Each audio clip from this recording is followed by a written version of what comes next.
Are you an HR department of one, trying to figure out how to balance task and strategy while keeping up with changes in regulatory compliance? Do you need a fresh outlook on old topics? Then stop what you're doing, grab your coffee, and get ready to recharge. If you have people, you have problems to solve and things to do. Your host is Brenda, a 20-year human resource professional, ready to explore the HR industry with veterans of business and life with fresh eyes and new ideas. Learn about the rapidly evolving changes in employment law around the country, as well as new tactics to deploy and build engagement in your workforce. If you're looking to implement new practices to make your job easier in HR, then this podcast is for you. Hey there, and welcome to the Best Practices in Human Resources podcast. I am Brenda, the HR lady, and I'd like to thank you for listening to the show. If you're a returning listener, thank you guys so much for returning for another episode. You're absolutely awesome. And if you're a first-time listener, welcome, welcome, welcome. I'm here to share with you the strategic and tactical HR knowledge so you can master the what and the how in this field. Because I'm in the human business, and that means that there's a greater number of dynamics in the workplace to balance and manage. And you know what, folks? This is another year of craziness, but not full of uncertainty as we inch towards a return to normalization. Please keep this in mind. Don't be marginally happy. Your success and achievements begin and end with you. Give to never receive in this business, but invest in yourself to keep the balance and build strong working relationships with your company leaders. And folks, do me a favor, if you've been enjoying the podcast, please hop on over to Apple Podcasts, Stitcher, or iHeartRadio, or wherever you're listening to this. And please give me a 5-star rating. We know there's a lot of really awesome other fantabulous people out there like yourself who are looking for information like this. And you know what? Strong ratings help them find this. That's what happens. That's how the algorithm works. And we give out a lot of really great information. And my goal is just to help. And matter of fact, I have a helper in the background who has his squeaky toy going off, which you might hear from time to time. And you know what? Every now and again, I get a really great review. And I sometimes, every now and again, get a review that's kind of like, meh, okay. But there's one review that I would like to share with you guys. And you know what? I really do appreciate each and every single one. Good, bad, or indifferent, because it helps me understand what it is that you guys are looking for. And the more I understand that, then the better the information I have to put out. And this one in particular, I want to address this one. So it was a review that came out. It was titled Good But, and it had 3 dots next to it. It said, Brenda often provides great HR information, but I'm giving 3 stars because she seems to have strong political lean and lately has started presenting information in a way that is very partisan. We don't need to hear about how you think the new administration's agenda is going to be terrible for business. Just provide the facts about the laws and we can come to our own conclusions.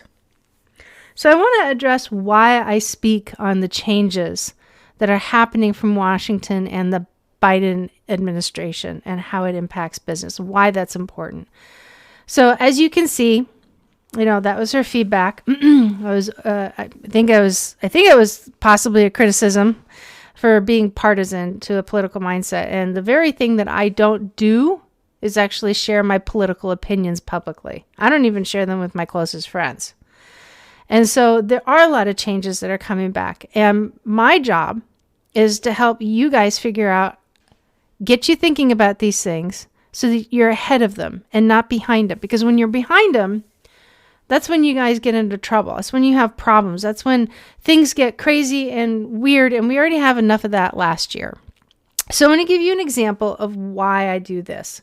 So if you take a look at the ARPA, the new code that has come out in regards to providing COBRA subsidy for employees who are receiving continuous coverage under COBRA or receiving continuous coverage under mini COBRA. And you know what? I think the subsidy isn't a bad idea. I really don't. I think it really is designed in its earnest to help people out who really truly need it. However, there's also a lot of other individuals that are taking COBRA and have jobs. I think it was really intended for people that don't have the jobs and have to have COBRA coverage. But it didn't rule out individuals who are currently employed and still receiving COBRA while they're waiting for the interim to receive benefits. But even still, you know what, that helps them out too. And COBRA is not cheap. I mean, continuous coverage is not cheap because you're paying 100%, right? But here's how it impacts businesses. The way that the subsidy actually is operating is that the business is tasked with fronting 100% of the financial burden without being able to collect anything from the employees.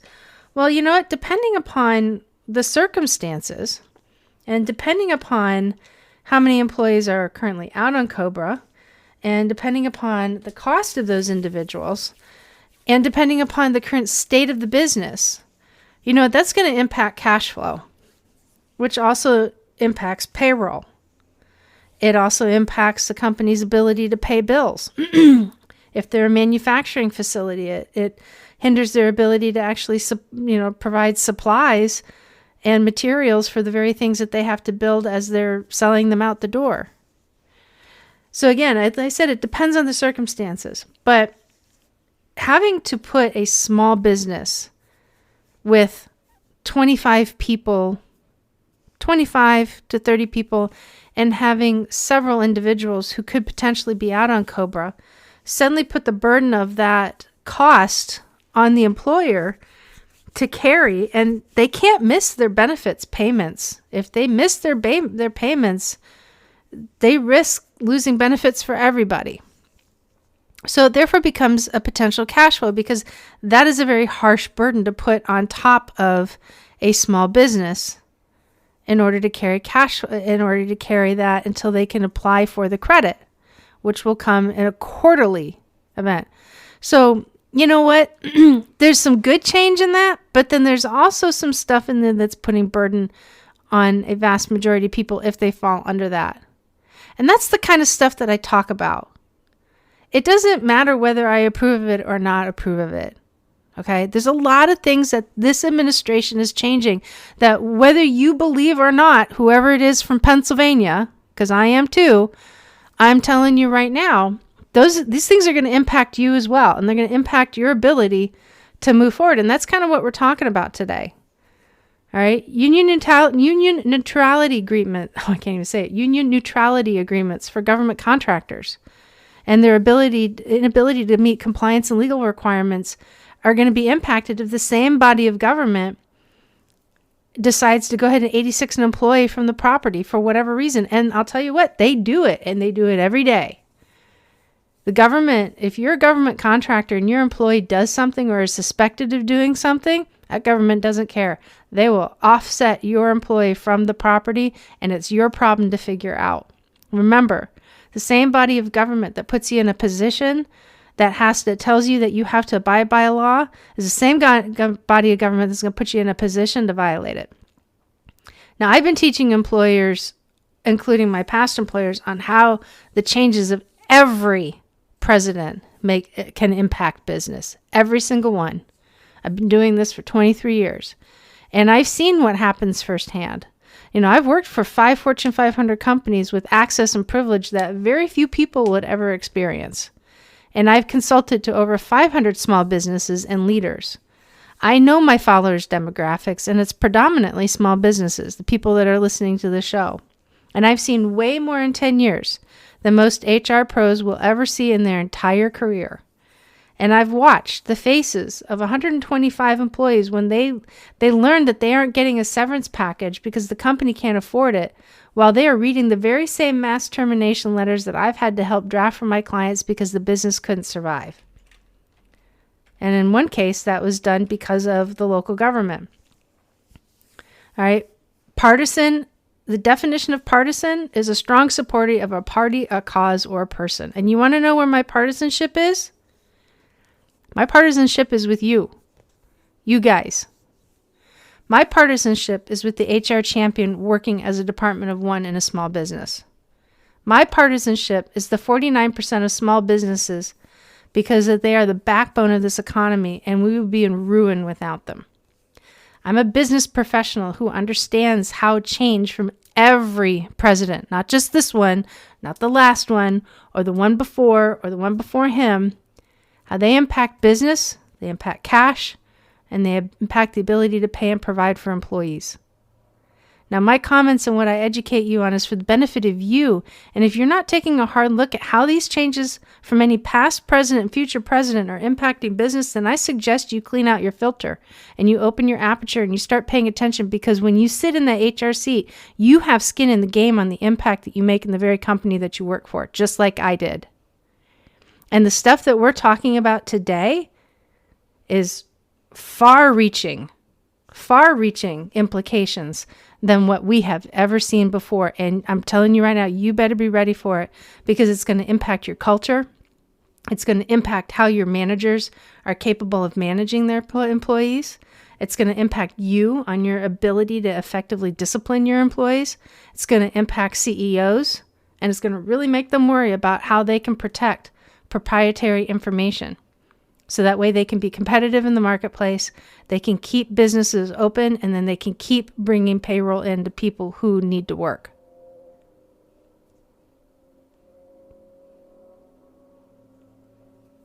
So today I'm going to share with you guys some employment law changes that are happening across the nation and how you can get access to the vital HR information that impacts your business every single day. And I'm telling you folks, it's growing and it's coming. All right. So hang on. And we'll get right to it.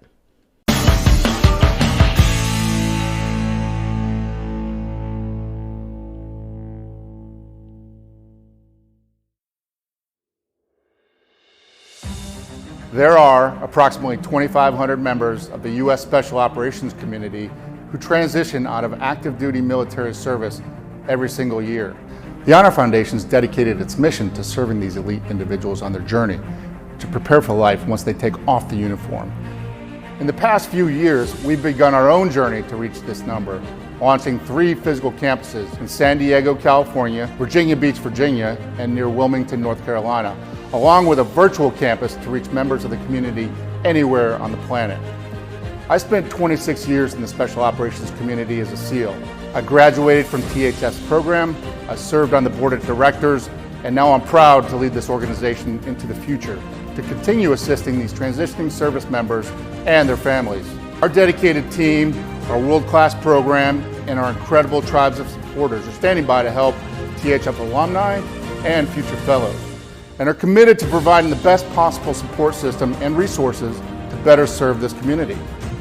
Our vision for the Honor Foundation is clear: to impact every transitioning service member from the U.S. Special Operations enterprise through our programs and support, and to be a catalyst for overhauling the entire DoD transition program. It's a big task, but the community deserves it, and we're driving full steam ahead to make this a reality. If you've been inspired with what the Honor Foundation's done in the last 5 years, I welcome you all to join us as we craft the next chapter in defining what it means to serve others with honor for life.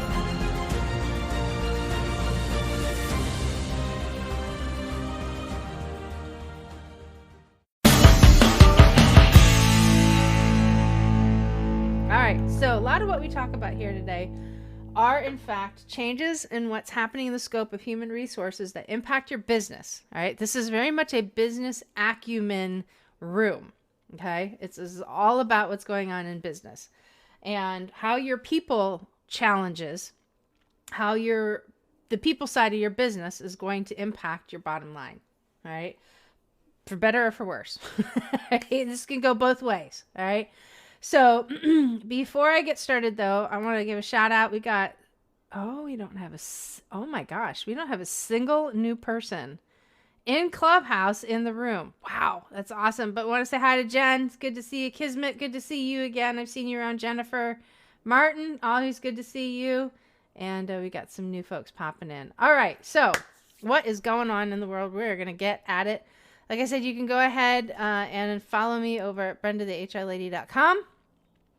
And today we're going to be talking about changes to U.S. employment laws that are anticipated to come down from the Biden administration. Now, before I go down this road, I was recently criticized for skewing my conversations in one way or another, right? I was told that I was being, what was the word that was used? What is the word? I can't even remember the word that was used. Anyway, I'll have to look that up. But anyway, you know what? Here's the deal. Every time we get a new president, we have changes that we have to abide by. Partisan, that was the word. I was being told, somebody left a very public comment about me that I was being partisan. Well, here's the deal. You know where my partisanship lies? It's with you guys. It's not in politics. It's with you. It's with the business leaders. It's with the HR people. It's with the HR people of one. It's with people who are trying to figure out this crazy HR stuff, and it doesn't make any sense, right? There's a lot of complexity to our legal environment, and I promise you, over the next couple of years, it's going to increase, all right? And that's not me just venting my opinion, because nobody will know what my political opinion is. I take a look at what's going on in politics and what's going on with changes in the law specifically, and help companies figure out, how is this going to impact us? How is this going to be able to keep our doors open so we can pay our employees, which is our number one responsibility? How are we going to be able to put benefits on the table without having to revert back to an old ACA way of viewing of this, is that the benefits are too expensive, employees can go to the exchange and get a lesser plan, and then we take a big hit on a penalty because as employers, we're not offering benefits, right? I take a look at that stuff. I take a look at, what does it mean for pay data? Pay data is a big topic, and it is going to expose information on your company. You need to know that so you understand how to work within it, right? And especially if you're an entity where you have to have, you fall under the Freedom of Information Act, people are gonna inquire. Okay, so those are things. My partisanship is with you guys, the ones that are listening right now. That's where my partisanship lies. It's not red. It's not blue. When I do this stuff, it's not for former administration. It's not for current administration. It's for you guys. Okay. So I've been around a long time, and I've seen a lot of things done a lot of different ways. And I've also seen companies take unexpected hits because of a agenda or a strategy. Probably strategy is a better word to use rather than agenda. Has actually snuck up on an employer that they didn't know about. And I've seen companies shut down as a result of that. I've watched two really great companies with over 100 employees literally have to shut down. It was like watching a slow dying death. It was just incredible.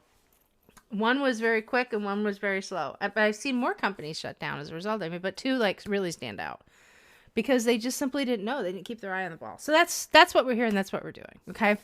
All right. So following changes that are coming up to U.S. employment laws that are anticipated under the current administration, here's a couple of them. So first and foremost, companies actually may be required to define workers as employees rather than independent contractors. So right now we've got W-2 employees and we have 1099, right? This administration is really pushing for more employee rights. And believe it or not, employees have a lot of rights. They really do. And so this is something that's continuously moving forward. All right. So as a result, workers are actually going to be entitled to many legal protections, including Social Security, Medicare, unemployment, and workers' compensation benefits. These reclassified workers will also be protected from discrimination based on their characteristics, obviously, such as race, age, national origin, and retaliation for complaining about safety and other actions the employees believe violate federal and state laws. So the IRS actually recently also made a determination as to what exactly a independent contractor actually is. And that's the first time. That is absolutely the first time. And that was in advance of this initiative right here. Okay.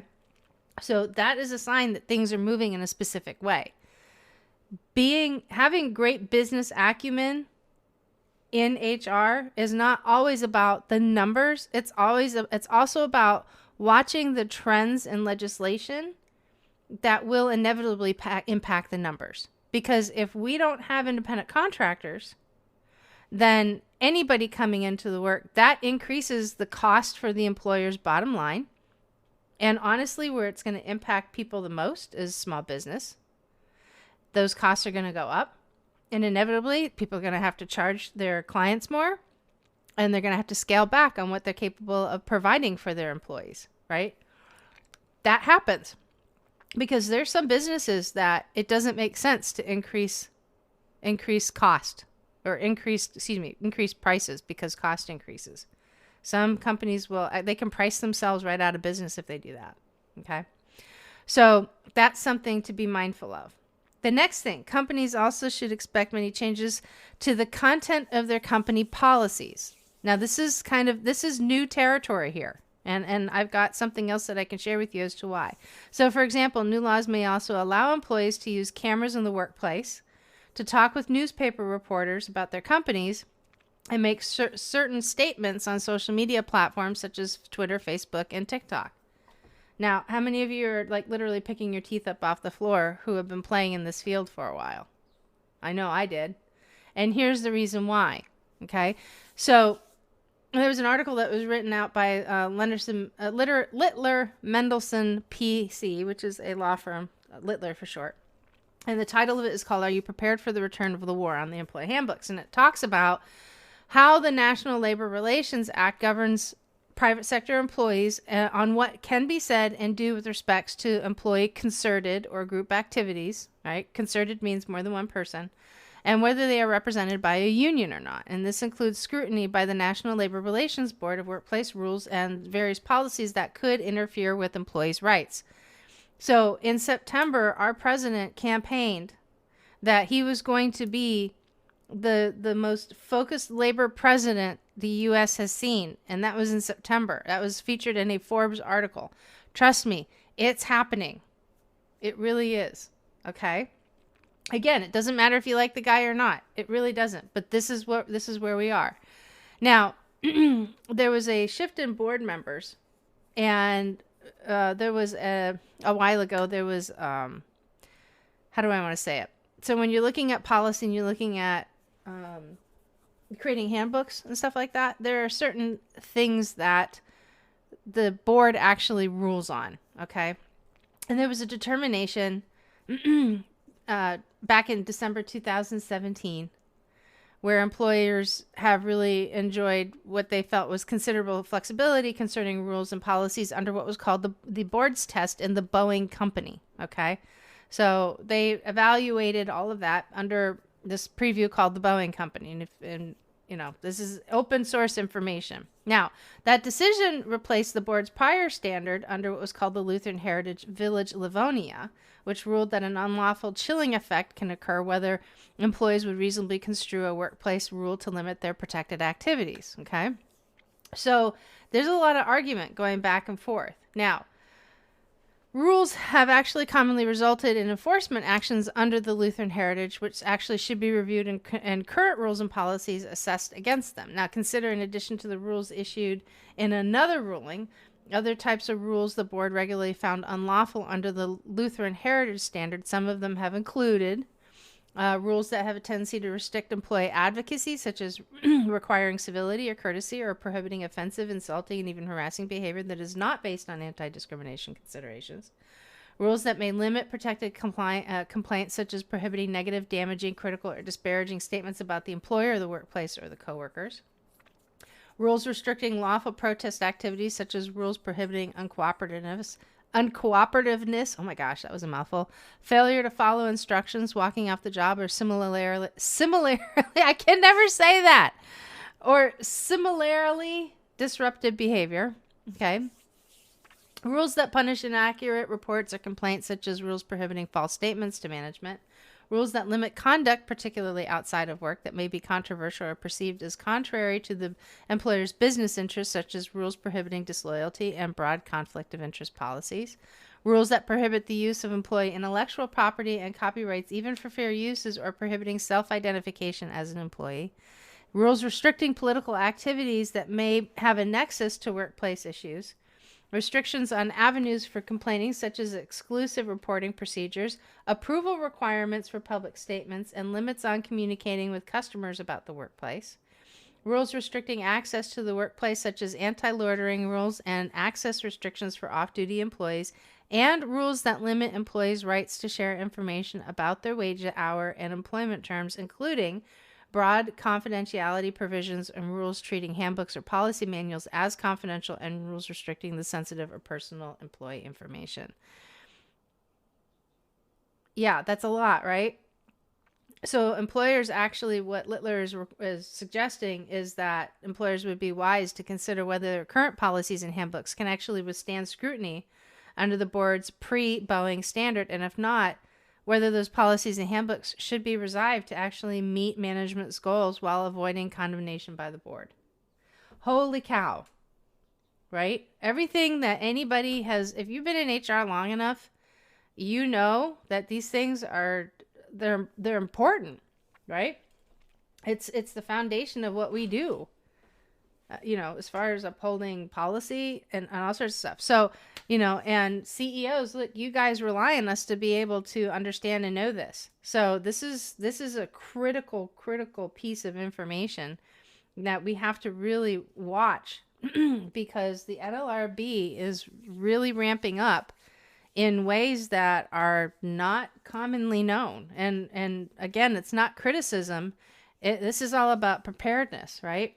If you live on the East Coast and then down in the South, man, right about this time of year, you need to go back and check your provisions. You need to make sure you got batteries, and you make sure you got candles. You got to make sure you have kerosene. You got to, flush out your generator, make sure that's working. Go buy a generator if you don't have one, which has been on my dream list for a little while because I don't like being without power. I can't do what I do without power. It's as simple as that. You know what? We've got enough food, water, dog food or pet food or whatever it is that you need, right? Because it's hurricane season coming up, baby. You got to be ready. That's what this is, right? This is preparedness for massive changes that you're not ready to take on right now. You got to start looking at this information. You got to start being smart about it. And you have to start planning for these changes to happen. And what is going to be your response? Not your reaction, but your response.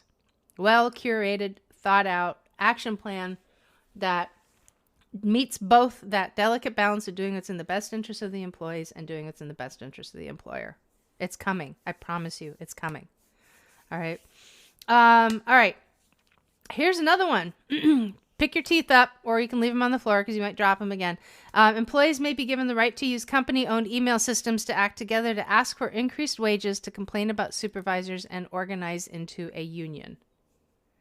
Holy cow. Right? We know that email there's no expectation of privacy. We know that. The courts have ruled on that. We also know that any email that is sent within a system belongs to the company, and that now forces information onto our servers. Okay? It's again, I have no opinion of it. It's just like, you just got to be prepared for this. All right? I have an opinion, but I don't express it. Okay? Companies may also need to implement new safety standards to protect their workers in the workplace. That's already in the process right now. We've got a new guy that was actually just is in the process of preparing to lead OSHA. That's coming. So look, OSHA's going to ramp up too. All of our agencies, Department of Labor, right? WHD, OSHA, NLRB, all EEOC, all of these agencies they're going to get real busy here real quick. They've already received executive orders to actually make certain things happen. It's in the works. You guys have to be ready for it. Okay? Companies may also be required to raise their minimum wage and to pay overtime to millions of employees who have worked more than 40 hours a week. We know that. That's one of the ones that's been out there for a while. That shouldn't be a surprise. That's really where you're going to have to really take a look at your comp. If you have low-paid employees, you're going to have to really take a look. If they are below that $15 an hour mark, prepare for that because that's coming. And it'll probably hit at the state level first for states that are supporting the administration's agenda. Okay? So you have to keep track of this stuff, right? And it can be a full-time job. It really, especially if you're in multiple states. I actually do have a tool that you can use. You can go to BrendaTheHRLady.com. You can click on HR resources up at the top, HR resource site, I should say, up at the top. It's an awesome, awesome site. One of my favorite aspects of it, and I did this in preparation for exactly what is going on right now, because things were changing so rapidly during COVID. I knew we were likely up against, probably having a new administrator during the election.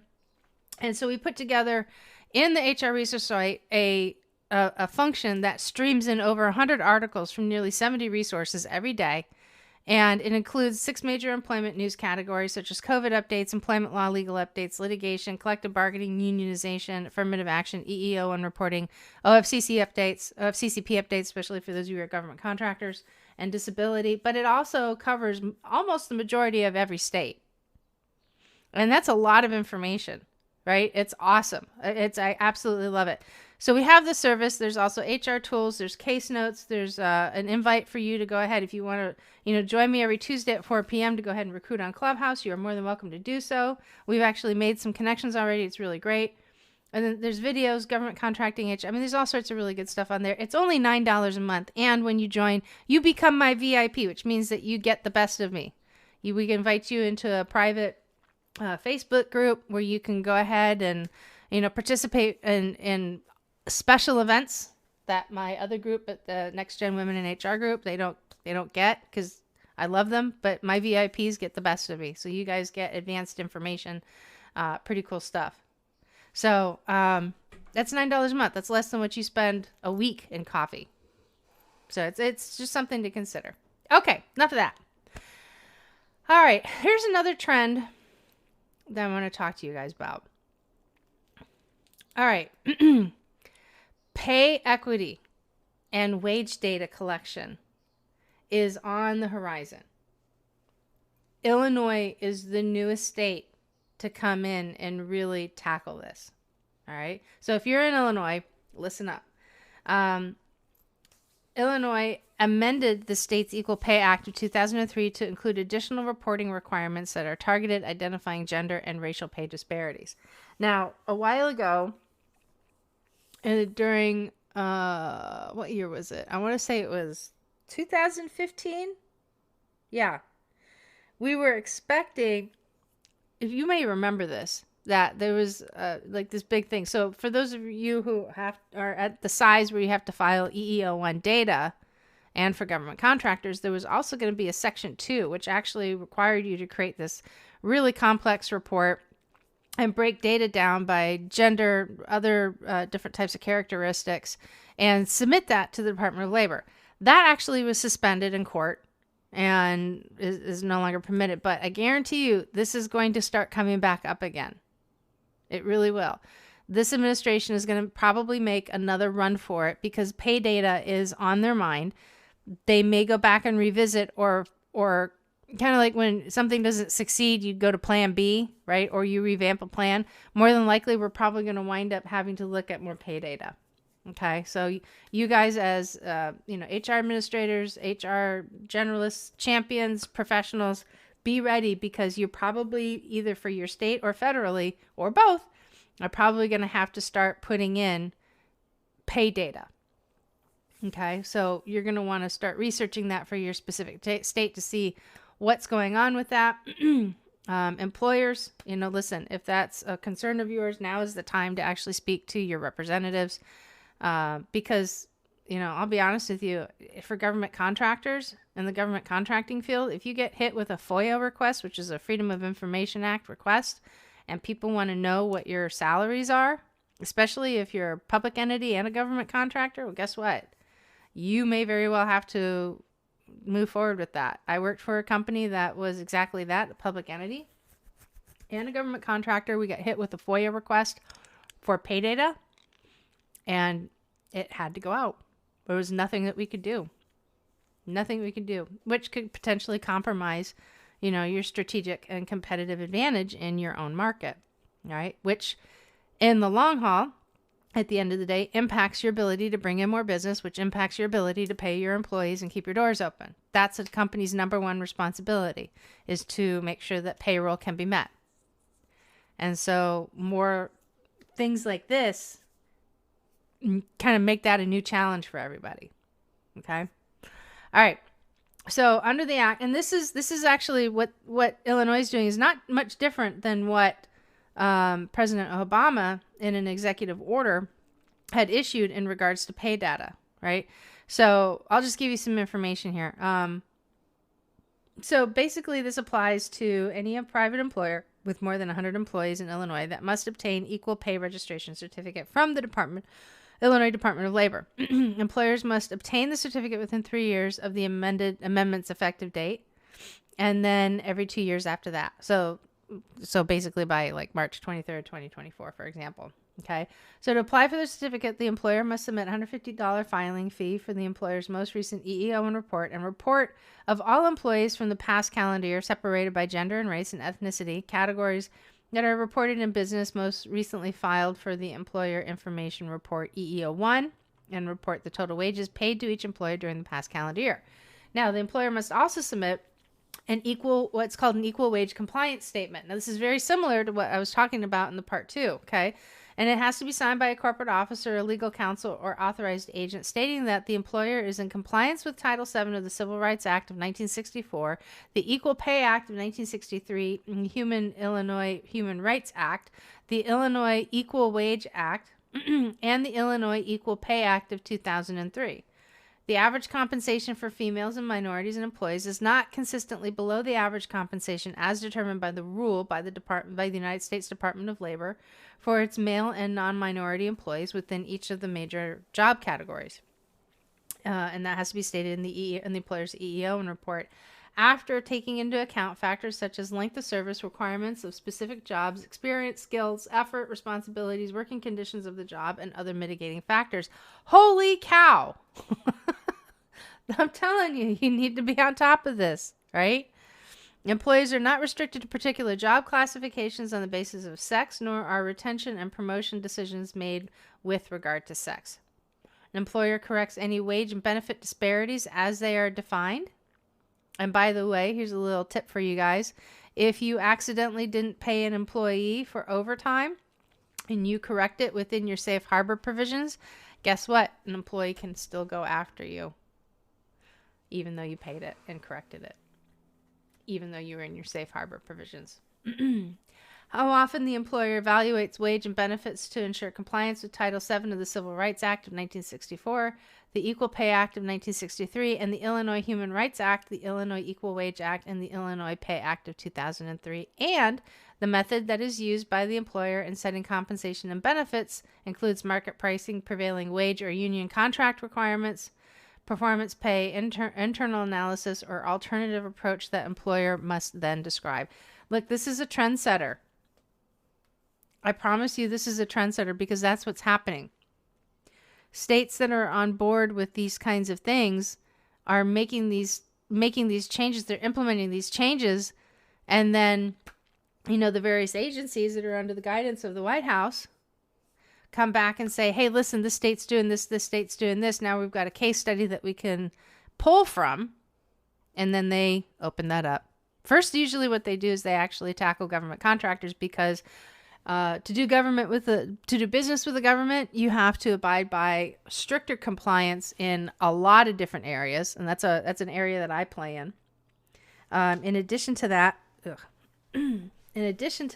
sorry, this work from home. I just landed my hand on a big old pile of dog slobber on my desk. I did not see. So sorry, that caught me off guard. So in addition to that, once they make those moves here over with government contractors, then they start opening that up to the general public and to private employment. And that is, I've seen many times in a couple of different, very small, innocuous ways, but be ready for this. This is coming. And I tell people, I said, listen, a new president, and again, it doesn't matter. My partisanship is for you. Doesn't matter if they're a Republican or Democrat. Every president that enters the office has 18 months to get their agenda pushed out. Once their agenda is out and that 18-month window is done, then they have to turn to mid-year elections. We're already seeing people in the gubernatorial race starting to step up, and we just swore a president in, like just a few months ago. And so after the midterm elections are done, then there's like this resettling period where more work will get done, where the president can potentially leverage a couple of other projects and a couple other initiatives, and then it's back into a full-blown election campaign. So there's only so much time, and our presidents over the years, if you look at them, are moving faster and faster and faster. This is the fastest pace that I have seen ever in my tenure on employment law changes. So business owners, HR people, you have to keep your eyes on the ball when it comes to this. You really, really do. And these are the reasons why. Because if you don't, you're going to get caught off guard, and it is going to cost you a ton of money to make these massive adjustments when it happens. And you just didn't know. Okay. All right. Here's another example of other changes. Here's another trend that could potentially be coming up. Over in Colorado, employers are required to provide notices to employees of all job postings and promotional opportunities. Colorado employers actually must notify Colorado employees of any job posting, even if the posting is for a job that could not be performed in Colorado. Additionally, if the job could be performed in Colorado or even remotely, the posting must include compensation information. This includes compensation or a reasonable good faith range, a general description of bonuses, commission, and other forms of compensation offered, and benefits such as healthcare requirement, paid time off, and other benefits required to be reported for federal tax purposes. However, where the job could be only performed outside of Colorado entirely, an employer need not include compensation information in the posting. Whew. It's getting complicated, my peeps. It really is getting complicated. And it's a good, for us, and we study this, right? We love this stuff. HR, these are the challenges that we are looking for. And I promise you, if you are that HR person, or if you are that business owner who is just sitting there happy, excited that things are, running very smoothly, get ready, the storm is coming. Get your flashlight, get your batteries in order, check your generator. It's coming, and it's going to be an awesome challenge. If you look at this as an awesome challenge and how you can leverage these changes to your benefit to get more out of your employees, more engagement, create a better, happier work environment for your employees. Look at this as a positive challenge and not necessarily as a, oh man, this really stinks. I got to do all this stuff, right? If you do this, man, your employees, if they feel that you have their back, they'll have yours. That's the benefit. That's the one benefit that I can see in all this. I recently listened to a gentleman, I cannot for the life of me pronounce his last name. I'm going to do my best. And his name was Nick Santanastasso. There we go. Nick Santanastasso. And if you just type in Nick Santa or Santon, Santon, you'll come up with them. Nick was born with a degenerative condition where he was born with no legs, one arm, and he's an amazing speaker. And you know what? One of the things that he says that I didn't even realize that I did as much as I did, and now I've completely taken the next step into the level on that, is find the gift in everything, right? I've always been the person, silver lining, right? I always say that.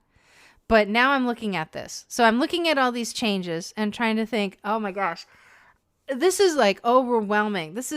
Initially, I am a business owner. I'm actually almost a multiple business owner. And if I had employees in place, I would be like, man, this is just not cool. But the other side of me immediately starts thinking, it's like, well, where's the blessing in this? Where's the benefit of this, right? And the benefit of this is that some of these things that are coming around could actually help you solve business problems if you think about it in that way. It could. You have to look at your own business to see if that makes sense, right? But it may very well help you out. And I think that's what we have to think moving forward. Look, nobody likes change. I don't like change. There are things that I literally, my little ego in my own little room, in my own little office in my house, sits in a corner with my arms crossed, holding my breath and turning 3 shades of purple, because there are things that I just don't like change on. But once I recognize that, I look for, okay, so where's this going to benefit us? Where's this going to benefit me? How is this going to benefit my team? I think if you look at these changes like this, because they are going to be fast coming, and I promise you, fast coming employment changes. We've already experienced what it was like with the Families First Coronavirus Response Act. We've already experienced it with the coronavirus. Guys, that's boot camp. Get ready for this. It's coming. And you're going to be an absolute rock star if you take this on with the best mindset possible, and that all of these changes are going to absolutely benefit your organization. And you'll crush it. As a CEO, as a business leader, as an HR professional, as a manager, whatever your role is, you're going to absolutely crush it if you take this on.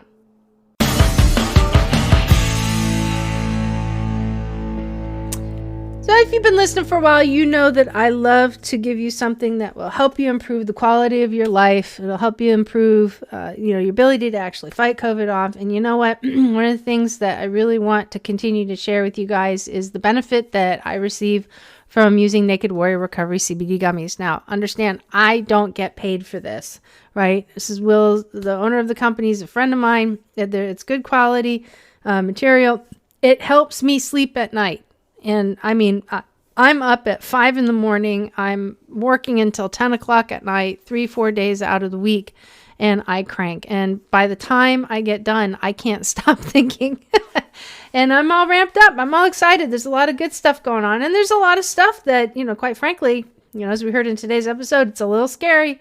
It really is. And I'm constantly thinking, like, how are we going to get through this? How are we going to work through this? What do I need to do? How do I, right? So, look, get to take good care of yourself, right? CBD gummies by Naked Warrior Recovery. They do a lot of really great stuff. They help rest and recover. They help prevent inflammation. If you got pains, right? Look, if you're in HR, you're operating in a very sedentary state, right?